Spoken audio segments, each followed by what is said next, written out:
आज हम chapter 5 exercise 5.1 question number 2 को सॉल्व करेंगे।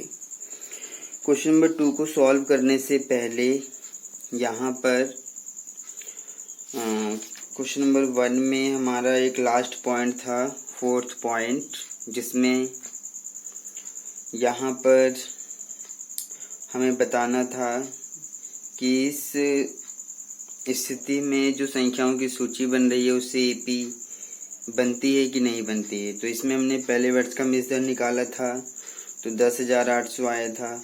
दूसरे वर्ष का मिस दर निकाला था तो यह आ गया था हमारा 11,664।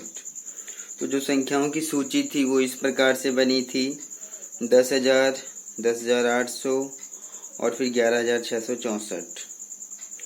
तो यहाँ पर एक और लिख सकते हैं अतः। तो यहाँ पर जब हमने इन संख्याओं के बीच में कॉमन डिफरेंस यानी कि सार्वंतर d निकाला था, तो जब हमने a2 और a1 किया तो हमारा जो सार्वंतर आया वो 800 आया। और जब दूसरी बार हमने a3 a2 किया तो सार्वंतर हमारा 864 आ गया है। सार्वंतर हर बार बराबर होना चाहिए, चाहे आप a2 a1 से निकालें या फिर a3 a2 से निकालें या a4 a3 से निकालें, लेकिन सार्वंतर हर बार बराबर आना चाहिए। लेकिन यहाँ पर ऐसा नहीं है, यहाँ पर ऐसा नहीं है। तो जब हमने इसको घटाया तो हमारा 864 आया। पिछली बार जो हमने इसमें सॉल्यूशन में जो अधूरा था उसमें यहाँ पर थोड़ा सा गलती हो गई थी। मैंने यहाँ पर 664 लिख दिया था, आप उसको ठीक कर लीजिएगा। माइनस करने पर 864 आएगा।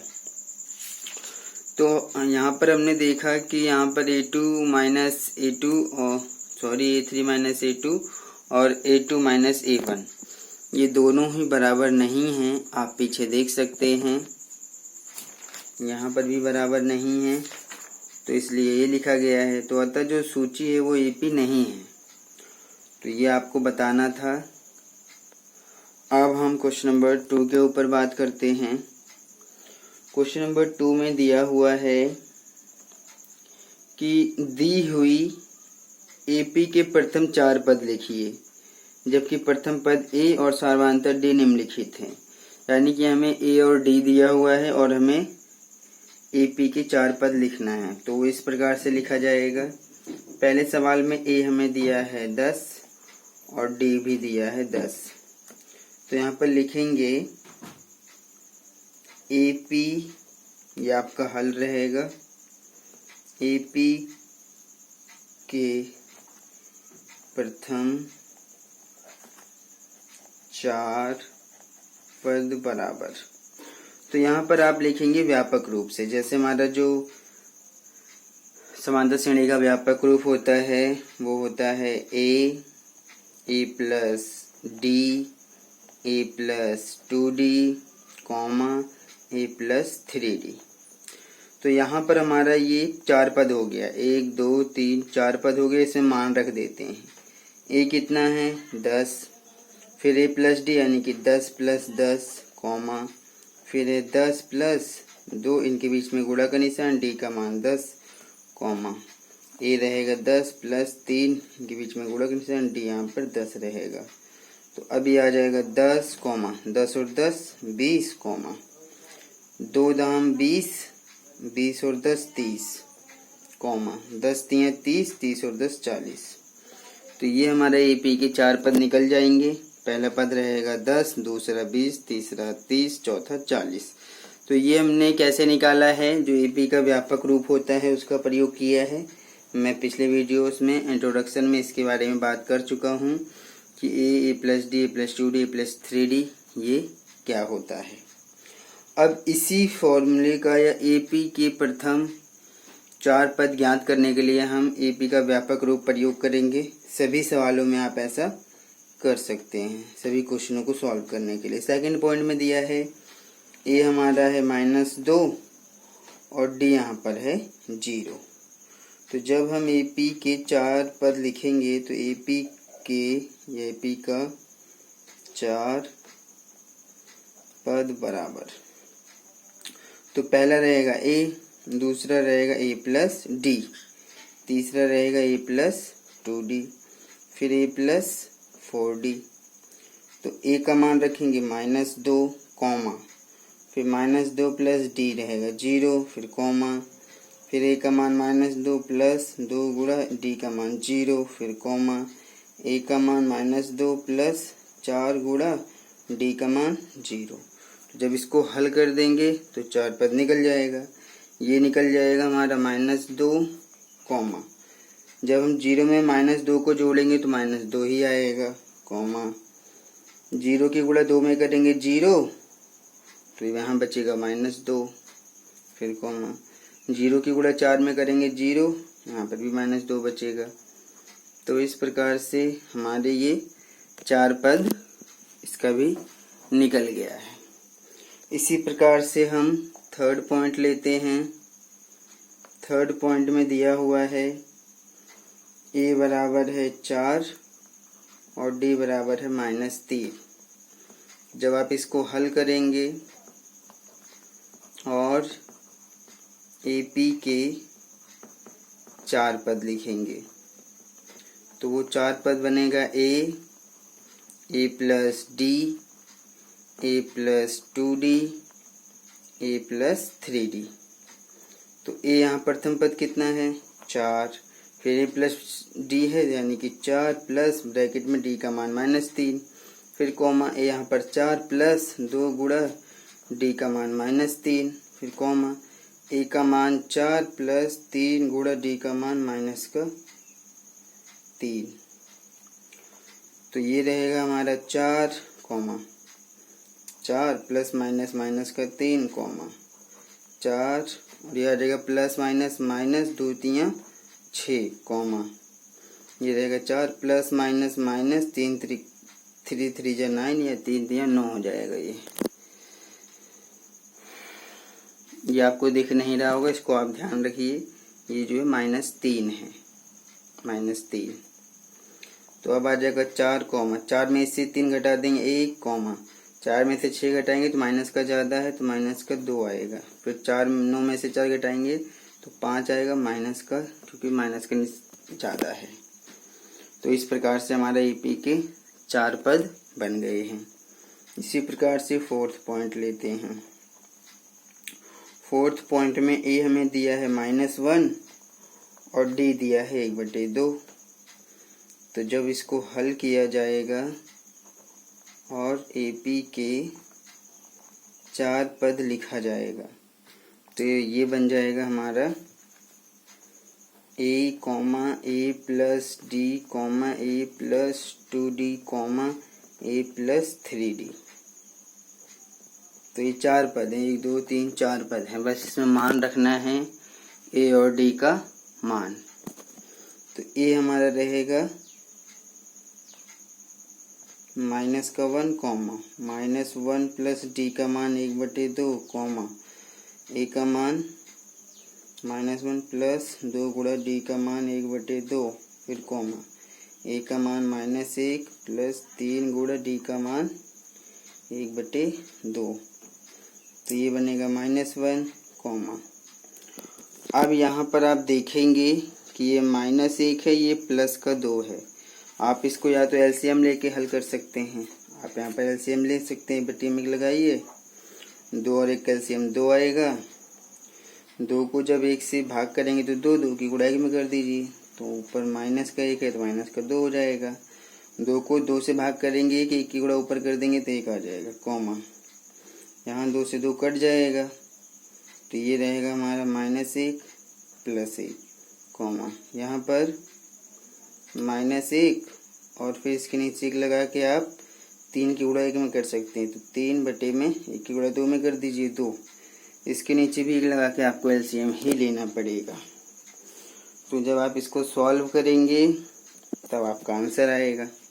तो पीछे सॉल्व कर लेते हैं।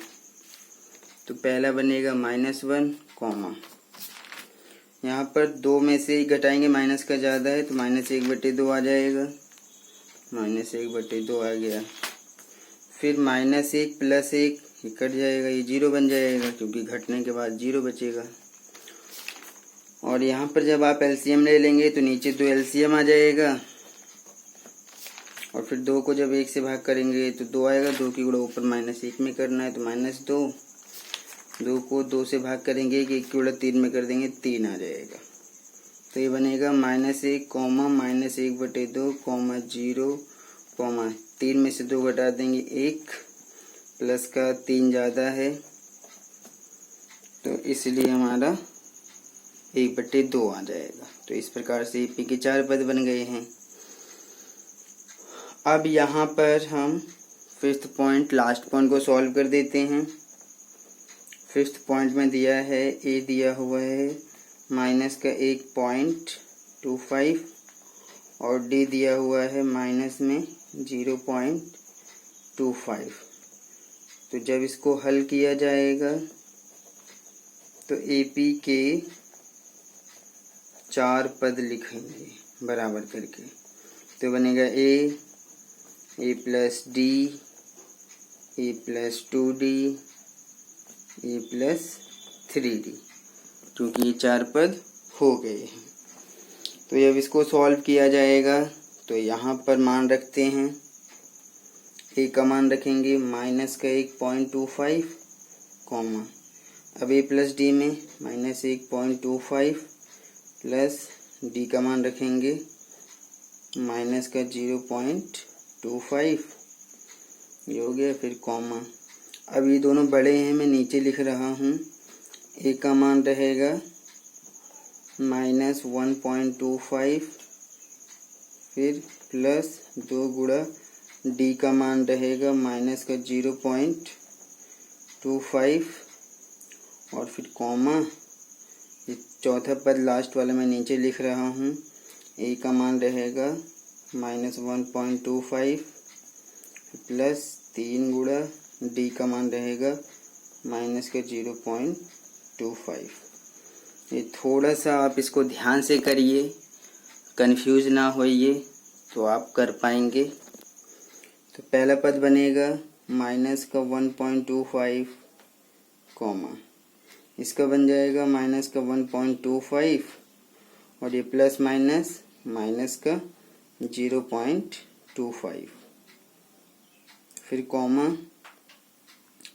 अब जब तीसरा पद हल करेंगे तो ये क्या बनेगा, ये बन जाएगा -1.25 प्लस -0.25 की गुणा हमें 2 में करना है। तो 25 को जब 2 से गुणा करेंगे तो ये 50 आ जाता है, 50 आ गया, 50 और ये 0 भी, आप इसको आगे भी लगा सकते हैं। तो आप देखेंगे दशमलव यहाँ पर 2 डिजिट पे है, तो अगर दशमलव 2 डिजिट पे है तो आप दशमलव 2 डिजिट पे लगा दीजिए, 1 और 1 2 डिजिट। तो पॉइंट के बाद जो 0 है वो ख़त्म हो जाता है, तो ये सिर्फ 5 माना जाएगा। अगले स्टेप में मैं इसको सॉल्व कर दूंगा। तो उसके बाद फिर हमारा लास्ट 4th यानी कि चौथा पद क्या मिलेगा, कॉमा के बाद ये मिलेगा हमारा -1.25 और ये प्लस माइनस 25 दिया आ जाएगा हमारा 75, और दशमलव यहाँ पर 2 डिजिट पे है तो यहाँ पर भी 2 डिजिट पे ही लगेगा। तो जब इसको सॉल्व कर दिया जाएगा तो ये क्या बनेगा, ये बन जाएगा हमारा पहला पद तो ये रहा -1.25, फिर दूसरा माइनस माइनस हो जाता है प्लस, हमें 1.25 में 0.25 प्लस करना पड़ेगा। तो 1.25 में हमें 0.25 को प्लस करना है, तो आ जाएगा 5 और 5 10 की 0 हासिल 1, 2 2 4 और 1 5, यानी कि 1.50 आएगा। लेकिन पॉइंट के बाद 0 का कोई मतलब नहीं है, तो ये पॉइंट के बाद 0 कट के ये 1.5 बन जाएगा। तो इसको हम क्या लिखेंगे, अब क्योंकि दोनों ही माइनस में हैं तो आप माइनस का 1.5 लिखेंगे, फिर कॉमा। अब यहाँ पर भी देख रहे हैं माइनस माइनस प्लस होता है, तो हम 1.25 में 0.50 को प्लस कर देते हैं, तो आएगा तो माइनस में ही, लेकिन दोनों को जोड़ेंगे। तो जब हम 1.25 में 0.50 को प्लस करेंगे तो ये बन जाएगा 5, 5 और 2 7, तो ये 1.75 बन जाएगा, 1.75। फिर कॉमा, अब यहाँ पर भी ये दोनों ही पद माइनस में हैं तो माइनस का निशान रहेगा, लेकिन दोनों प्लस हो जाएंगे। तो जब हम इनको प्लस करेंगे तो ये बन जाएगा 1.25 और फिर 0.75 को प्लस करना है। तो 5 और 5 10 की 0 हासिल 1, 7 और 2 9 और 1 10 की 0 हासिल 1, तो 1 और 1 2, यानी कि 2 आ जाएगा। तो इसका मतलब हमारे 4 पद ये बने हुए हैं, -1.25, -1.5, -1.75 और माइनस का 2, यही इसके 4 पद हैं। और इस प्रकार से हमारा ये क्वेश्चन सॉल्व हो गया।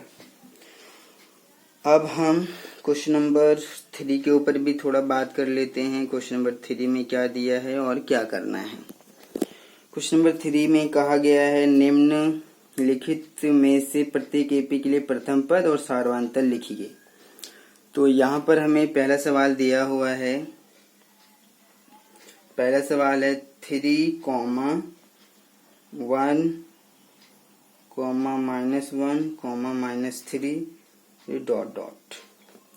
तो ये हमारे पास एक एपी दिया हुआ है, इसमें हमें प्रथम पद बताना है। जब आप इसको हल करेंगे तो इसमें हमें प्रथम पद को ए कहा जाता है।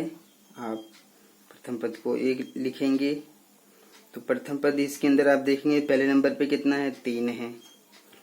और फिर हमें इसमें सार्वंतर भी बताना है। सार्वंतर जब आप बताएंगे, सार्वंतर को डी बोलते हैं, जो कि आप A2 - A1 करके निकाल सकते हैं। तो A2 यहाँ पर ये A1, A2, A3, A4 इस प्रकार से चलता है। A2 यहाँ पर दूसरा पद यानी कि 1 माइनस A1 यहाँ पर पहला पद यानी कि 3, तो 3 में से घटाएंगे तो 2 माइनस में आएगा क्योंकि माइनस का ज़्यादा है। तो इस प्रकार से हमारा फर्स्ट पॉइंट सॉल्व हो गया। इसी तरह से सेकंड पॉइंट भी सॉल्व करना है। सेकंड पॉइंट में हमें दिया है -5, -1, 3, 7, ये दिया हुआ है। तो जब आप इसको हल करेंगे तो प्रथम पद यानी कि ए बराबर लिख रहा हूँ मैं, ए यहाँ पर -5 है और डी आप लिखेंगे तो A2 - A1 कर देंगे। तो दूसरा पद यहाँ पर तो -1 है, पहला पद यहाँ पर भी -5 है, तो यह आ जाएगा -1 माइनस प्लस का 5, तो 5 में से घटा देंगे 4 आ जाएगा, 4 प्लस का ज़्यादा है। इसी प्रकार से आप थर्ड पॉइंट भी सॉल्व कर सकते हैं। थर्ड पॉइंट में हमें दिया है 1/3, 5/3, 9/3, 13/3 और ये डॉट डॉट करके लिखा हुआ है। तो जब आप इसको सॉल्व करेंगे तो यहाँ पर भी आपको पहला पद यानी कि ए मिल जाएगा। जब आप इसको हल करेंगे तो पहला पद ए मिलेगा कितना, पहले नंबर पे यहाँ पर 1/3 है। तो जब आप डी निकालेंगे तो A2 - A1 करेंगे। दूसरा पद यहाँ पर 5/3, पहला पद यहाँ पर 1/3 है, A1। तो जब आप एलसीएम लेकिन जो दोनों के नीचे बराबर है तो आप ऊपर 5 - 1 लिख सकते हैं, क्योंकि नीचे जो हर है दोनों के नीचे 3 है, बराबर हैं, तो आप 5 में से 1 को घटा देंगे तो कितना बन जाएगा, ये बन जाएगा 4/3। इसी प्रकार से आप फोर्थ पॉइंट भी सॉल्व कर सकते हैं। 0.6, 1.7, 2.8, 3.9 डॉट डॉट। तो जब आप इसको हल करेंगे तो पहला पद ये आपको पहले नंबर पे मिलेगा 0.6। जब आप डी निकालेंगे तो A2 - A1 करना पड़ेगा। दूसरा पद है 1.7 माइनस A1, पहला पद है 0.6। तो अब आप इसको घटा दीजिए। तो जब आप यहाँ पर 1.7 में से 0.6 घटा देंगे तो 7 में से 6 घटाएंगे 1, यहाँ पर 1, तो ये 1.1 आ जाएगा। इस प्रकार से क्वेश्चन नंबर 3 भी सॉल्व हो गया है और 2 भी। दोनों ही क्वेश्चन बहुत इजी थे आप इसको समझ गए होंगे। अगले वीडियो में हम इसका 4th पॉइंट भी सॉल्व करेंगे।